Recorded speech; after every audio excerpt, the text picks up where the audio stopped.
Welcome back to the morning show on XL7 TV. It's time for This Week in Real Estate with Bob Zadora. Yes, sir.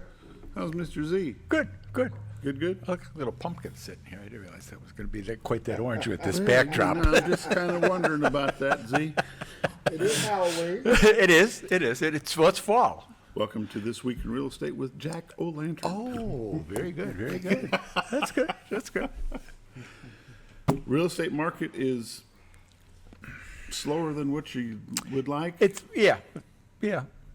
I mean, but things are still moving. Things are still moving. Yeah, I mean, the market hasn't died. It's a little slower, and part of it's going to be this time of year. Mm-hmm. You know, coming into the holidays, coming into Thanksgiving, coming into Christmas, people aren't real crazy about moving then. Mm-hmm. You know, they don't want to move unless they really, really have to. So some of this is just kind of clean up from the end of summer there, and it was a tough summer between the rain and then the heat.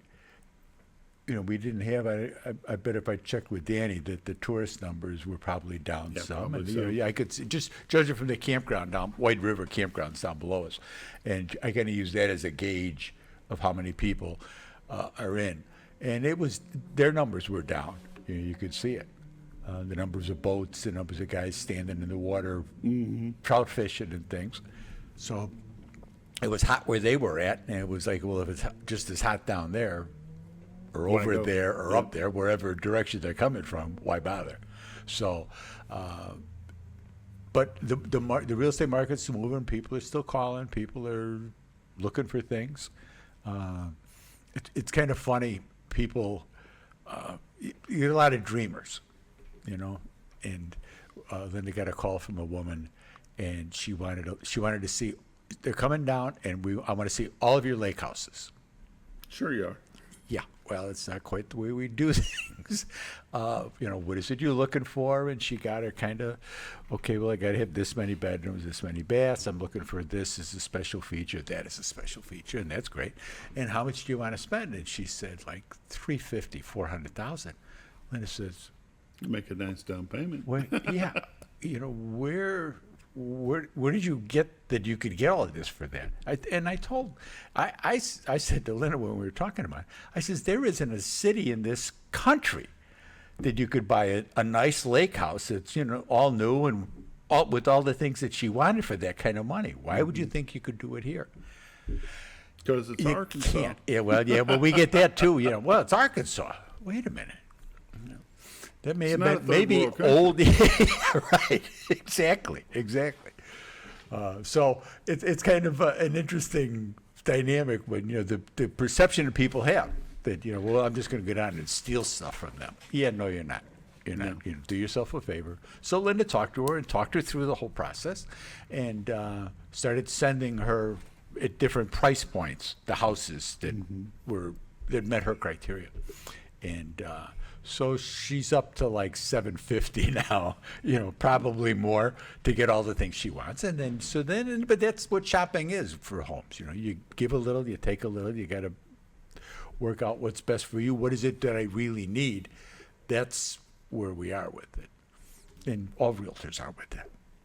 And we tell her, it's not like you can call 5 other realtors and they've got houses that they're hiding in their, back pocket. That's what's on the market right now. And we've been pretty good. Our realtors here have been pretty good with getting the listings out there as fast as they come in, with the pocket listings and those kind of things. The clear cooperation from NAR, kind of stopped that. And once you start to advertise, it's got to be in MLS within a day, and that's a good thing. It's good for the sellers. I mean, the idea that the realtors, if they hold those listings in house, we'll sell it. Well, you're not getting the competition that you get when all the realtors sell it, and it's the part of Redfin buying Century 21 and all the other companies that they bought. He's a big proponent of that the companies, which really goes back to the old days, the companies held all the listings. And so you would have to call from company to company to see what was available. Mm-hmm. That's not a good way to sell your house. You want everybody to know. I tell people when we go in there for the listing appointments, I tell them, I want you to go into church on Sunday. I want you to go to bingo. I want you to go to the Elks or the Moose or wherever it is you go. And you tell everybody in there that your house is for sale. Because they may not be interested in it, but they may have a cousin, an aunt, a guy that they talked to 2 days ago who did some work for him that was, you never know who it is that's looking for your house. And they're not a good idea to keep it secret. You know, if the idea is to sell the home, you want to get out there and get it sold, and that's the way to do it. You can help do it as well. I mean, we advertise, we're all over the place. We have people calling, and the homes go, like, I don't know, it's like 400 listings or something. They are places that can be found. That's a big deal. But word of mouth is still a good thing. When did it become normal practice for a home to be listed and then just take offers and wait? Well, COVID did that, Bob. That was really the thing. Prior to COVID, you know, you'd get multiple offers, but not very many would you take a backup on, because there was enough houses out there, and then we're back to that now for the most part, that you know, that one's under contract. Okay, well, I'll keep looking, because some people generally don't want to be second, waiting and hoping that deal fails so that they can get the house.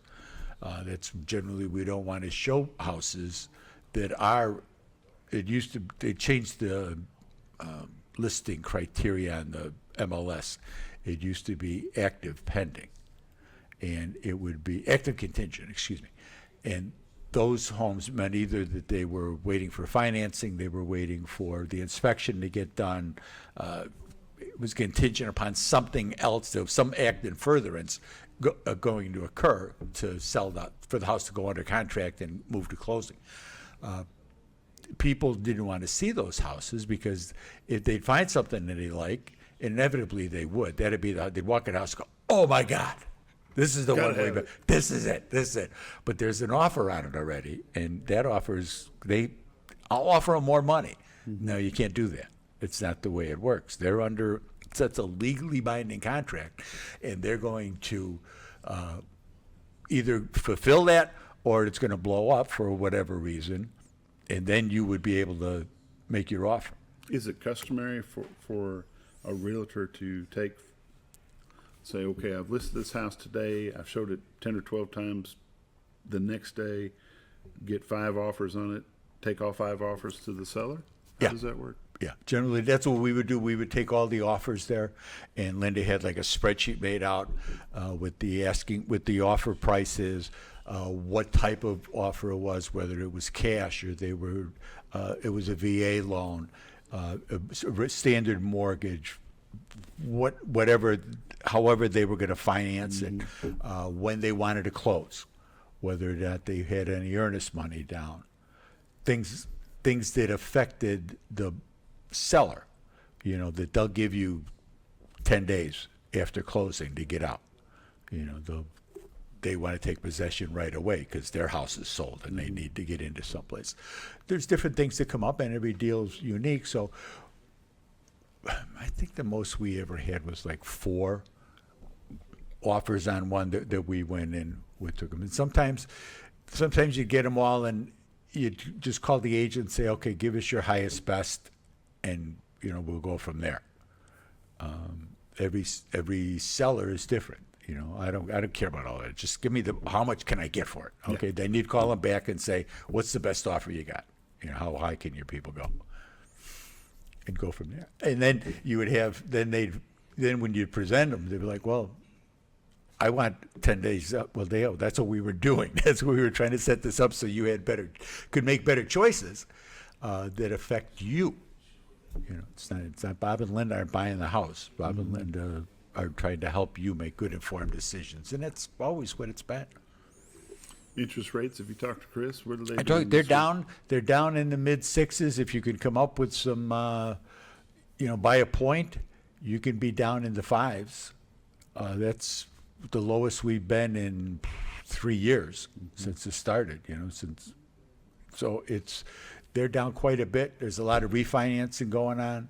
I was talking to we had an event for our sponsors for the Realtors here in North Central Board, and yesterday there's the number of homes that were bought for cash here over the past couple of years, and it's not somebody coming in with a bag full of money, but they sold their house, they put it in the bank, they found their house here, and they paid it off, just wire transfer stuff.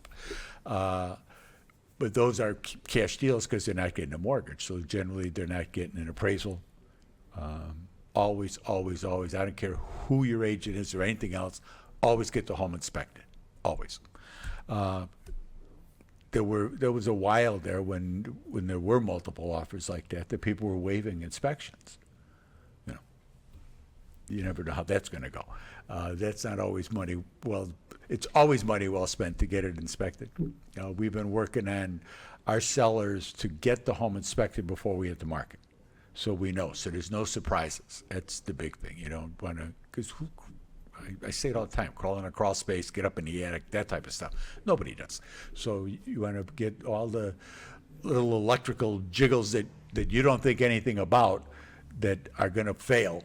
We don't want to deal with those. So we want to get those done ahead of time, so we're successful. Once we take an offer, we can go forward and not have to worry about it. That's really the biggest thing, because sellers don't know, and then all of a sudden they get this big repair list, and the buyers have got to understand too that you're not buying a new house. It's a used house that you're buying. There's going to be a certain amount of wear and tear. There's going to be a certain amount of things that are going to be outdated. The fact that it's old, but it works, well, it works. The life expectancy may be 10 years, and it's 20 years, and it's still running like a champ. No reason to replace it. It works. True. So just all part of the stuff that we do. So, but give us a call. If you have questions, call and find out, and we can walk you through all that. Let's take a look at your numbers. This week in real estate, there were 47 new listings come on the market, 2 commercial properties, 11 parcels of land, 34 homes came on the market. It's a lot. They range in price from $59,000 to $704,000. 27 properties sold, 10 parcels of land sold, 17 homes sold. They range in price from $418,000 to $13,000. Average sale price this week was $201,000 with 161 days on market. It was stuff that was sitting around for a while there. 14 properties expired. There were 30 residential price changes. Currently, there are 541 homes listed on the MLS. It's a lot. 211 of those are in Mountain Home. Year to date for 2025, there's been 935 homes have sold. The average sale price is $251,000 with 94 days on market. Last year, there had been 950 homes sold. The average sale price last year was $242 with 90 days on market. In 2022, there were 1,002 homes sold. In 2021, there was 1,076. In 2020, there was 1,012. So you can see that we're in this post-COVID era. We're just not selling them like we were. It's not that big of a number, but it is different than it was then. It's not as nutty as it was. We're a little more back to regular real estate. Regular business. Regular business, yes, indeed. How do they get you? You want to call my honey. She's at 870-405-0793. Check out the website, retiredtoarkansas.net. We have an IDX on there that we pay for, so you can see all the listings from every company that's in our MLS is on there. But give her a call, answer questions, help you make good decisions. That's what we want to do. 870-405-0793. What's the next community event the Z Team will be attending? Century 21 has the trick or treat at next Friday night. I think we're like from 5 until 8 or so, 8 or 9, till it gets, it'll slow down. Which office? Main office. And now Jewel bought the lot behind us, so you can drive through and park. There'll be additional parking there. It was something that we had some issues with some years. I mean, we've put a lot of people through those doors for. Oh, I bet. For, yeah. So because it's nice, it's safe. It's not real spooky. It's not. It's fun. It's for the kids, and we see old clients and stuff like that. It's There good. you go. It's good. This has been This Week in Real Estate with Bob Zadora. Thanks for joining us. We'll be back just a little bit.